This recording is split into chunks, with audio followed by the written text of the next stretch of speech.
Allah Subhanahu wa taala. Nah, yang ketiga, ini yang paling penting, nanti ditafsir di hadis Muslim. Perhatikan keterangannya. Majtama'a qaumun fi baitin min buyutillahi yatluna kitaballahi wa yatadarasunahu fima bainahum illa ghashiyatuhum ar-rahmah wa haffathumul malaikah nazalat 'alaihimus sakinah wa dzakarahumullahu fi man 'indah. Paham? Tidak. Tidaklah orang-orang kumpul di satu tempat yang disukai Allah. Di antara tempat yang disukai Allah, tempat yang digunakan untuk kebaikan, mengaji dan meningkatkan zikir, kecuali Allah utus malaikat di tempat itu untuk memberikan 4 hal. 1. Nazalat alaihimus sakinah, diberikan ketenangan, kedamaian, ketentraman dalam jiwa orang-orang yang datang. Jadi bedanya ngaji dengan kumpul-kumpul biasa. Anda boleh kumpul di taman, Anda boleh kumpul di lapangan, tapi tempat itu ketika dijadikan tempat ngaji, Allah berikan ketenangan yang berbeda dengan kumpulnya di tempat-tempat yang lain. Yang kedua, ini kalimat yang indah, wa haffathumul malaika, kemudian malaikat berkumpul, wa ghasyiyatuhumur rahmah, untuk menaungi para penuntut ilmu dan memberikan rahmat-rahmat Allah Subhanahu wa taala. Dan yang terakhir, wa dzakarahumullahu fi man 'inda, saat dia ngaji sampai selesai, nama orang-orang yang ngaji itu disebut-sebut oleh Allah Subhanahu wa taala di sekitar arasy-Nya, di sekitar arasy-Nya. Anda kalau disebutkan oleh presiden senang tidak namanya? Kalau disebutkan viral di media sosial senang tidak? Kalau diviralkan di koran se-Taiwan senang tidak?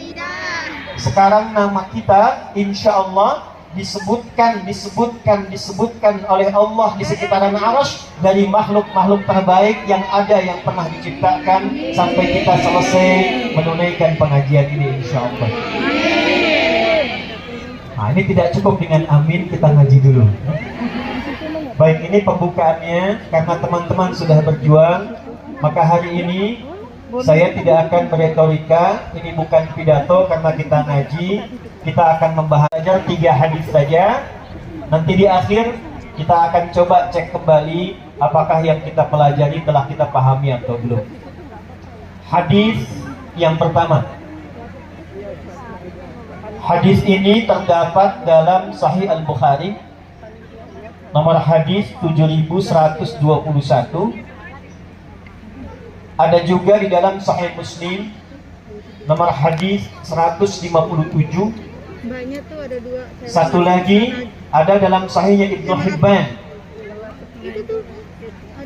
nomor hadis 6718. Saya bacakan sanadnya ya, sekaligus ijazah untuk sanad. Kita ambil yang Ibnu Hibban saja. Qala haddatsana qala akhbarana Abdullah bin Muhammad qala haddatsana Ishaq bin Ibrahim qala akhbarana Uthman bin Umar qala haddatsana Ibnu Abi Dhib an Sa'id ibn Sam'an an Abi Hurairah radhiyallahu ta'ala anhu anin Nabi sallallahu alaihi wasallam. Hadis ini sanadnya tersambung melalui Ibnu Hibban. Beliau menerima dari Abdullah bin Muhammad, Abdullah bin Muhammad menerima dari Ishaq bin Ibrahim, Ishaq bin Ibrahim menerima hadis ini dari Uthman bin Umar, Uthman bin Umar menerima hadis ini dari Ibnu Abi Dhib. Beliau menerima dari Sa'id bin Sam'an, Sa'id bin Sam'an menerima dari sahabat Abu Hurairah radhiyallahu ta'ala anhu, Abdurrahman bin Sahar. Abdurrahman bin Sahar menerima dari Nabi Muhammad sallallahu alaihi wasallam. Beliau bersabda, perhatikan hadisnya. Yushiku alla taquma as-sa'atu ilmu wa yakthura al-kadhibu wa tantashira al-fitanu wa yataqarabu az-zamanu wa tataqarabu al-aswaq. 5 ya. Yushiku alla taquma as-sa'atu, nanti dalam perjalanan masa, saya terjemahkan dengan terjemah tafsir hadis, nanti dalam perjalanan perubahan waktu, pergantian generasi, perjalanan masa, kata Nabi akan terjadi beberapa keadaan-keadaan di generasi. Jadi setiap zamannya punya ciri-cirinya. Kalau lihat satu hadis, ada hadis di Al-Bukhari nomor hadis 6695, hadisnya viral. Nanti disebutkan di beberapa kitab hadis dengan 3 riwayat. Khairukum khairul quruni dan khairul qarni. Kata Nabi, generasi yang terbaik itu khairun nasi qarni, khairul quruni qarni, khairukum qarni. Generasi terbaik itu ada di zamanku. Thummal ladina yalunahu, kemudian setelah itu generasi setelahku. Thummal ladina yalunahu, lalu generasi setelahku. 3 generasi terbaik. Setiap generasi itu punya cirinya. Nanti apa ciri yang terkait dengan generasi milenial itu? Ternyata disebutkanlah cirinya dalam hadis Nabi yang saya bacakan dengan sanad di awal tadi. Inilah ciri setiap pergantian zaman akan ditemukan zaman yang sekarang kita sebut dengan milenial. Cirinya ternyata 15 abad lalu telah disebutkan oleh Nabi SAW. Dia punya 5 ciri. Ada berapa ciri? 5. Ya. Dan 5 ciri ini kata Nabi akan terus berganti sampai dengan datangnya kiamat. Saya percepat. 1, saya mulai dari ujungnya dulu. Tataqarabul aswaqu, akan terjadi percepatan digitalisasi. Eranya berubah jadi era digital, ditandai tanda pertamanya pasar mudah diakses. Dulu orang ke pasar berangkat pakai angkot kalau di Indonesia. Di Taiwan ada angkot. Berangkat ke pasar pakai ojek, sekarang diklik di handphone, barangnya datang sendiri. Sudah terjadi? Sudah. 15 abad yang lalu, Nabi sudah sebutkan akan tiba satu zaman.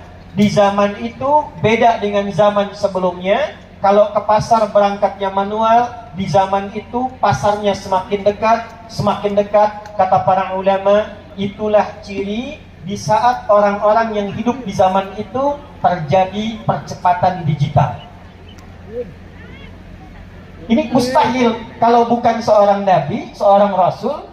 Apakah ada manusia yang lahir di padang pasir, tidak ada teknologi pada masa itu, tempatnya sangat terbelakang, diapit Romawi dengan Persia, tengah-tengah padang pasir, tandus, air tidak keluar, tapi bisa mengatakan nanti akan ada zaman pasarnya mudah diakses dan terjadi percepatan digital. Terjadi sekarang? Terjadi. 1. 2. Wa yataqarabuz zaman. Nanti akan tiba waktu, masanya, perjalanan waktunya terasa begitu cepat. Dalam hadis At-Tirmidzi akan terasa setahun seperti sebulan, sebulan seperti sepekan, sepekan seperti 1 hari. Rasanya baru kemarin padahal sudah lewat setahun. Dan 1 hari rasanya baru sekejapan saja.